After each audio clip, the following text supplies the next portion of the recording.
Day 1 నుంచి దీని మీద సబ్జెక్ట్ తెలుసుకునే మాట్లాడుతున్నా. మీరు ఏం చేసిండ్రు, ఏమేం మిస్ చేసిండ్రు ప్రీవియస్ ఎస్టిమేట్లో అనేది మాట్లాడాలంటే నేను అధికారులను తీసుకొచ్చి అధికారులతో కూర్చొని వాళ్ళ టెక్నికల్ పార్ట్ తోటే ఎక్స్ప్లెయిన్ చేయడానికి నేను రెడీగా ఉన్నా. వినడానికి మీరు రెడీగా ఉండరా అని అడుగుతున్నా. మీరు చెయ్యండి, కాలక్షేపం ఇట్లనే చేయండి, ఎవరు కాదంటుండ్రు.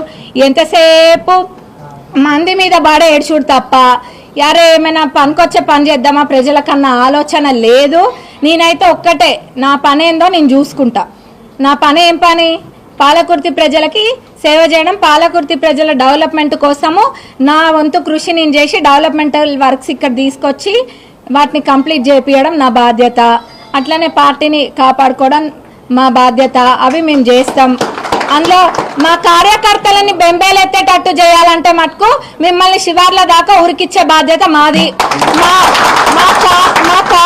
మా కాంగ్రెస్ లీడర్స్ ని తక్కువ అంచనా వేయొద్దు. ఆల్రెడీ కాంగ్రెస్ తడాకా ఏందో పాలకుర్తిలో రుచి చూపించినాం. 47,000 పైన మెజారిటీ తోటి గెలిచి చూపించినాం. ఆ రోజు మీరు ఎంత అనగదొక్కినా, ఎన్ని కేసులు పెట్టినా, ఎంత ఇబ్బంది పెట్టినా కానీ దడవకుండా ఆ రోజు ఒక్కొక్క కాంగ్రెస్ కార్యకర్త, ఒక్కొక్క సైనికుడై ఆ రోజు పోరాడిండ్రు. ఆ పోరాటం యొక్క ఫలితం మీరు అందరు కూడా చూసినారు. మళ్ళా ఇప్పుడు లోకల్ బాడీ ఎలక్షన్స్ వస్తున్నాయి.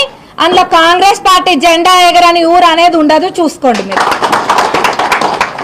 ఇంకా తొర్రూరులో మినీ ట్యాంక్ బండ్ మేము ఆ రోజు కూడా చెప్పినాం. మినీ ట్యాంక్ బండ్ అనేది కంప్లీట్ చేస్తామని చెప్పినాం. అదే మాట ప్రకారంగా అతి త్వరలో అక్కడ మినీ ట్యాంక్ బండ్ పనులు ప్రారంభమవుతున్నాయి.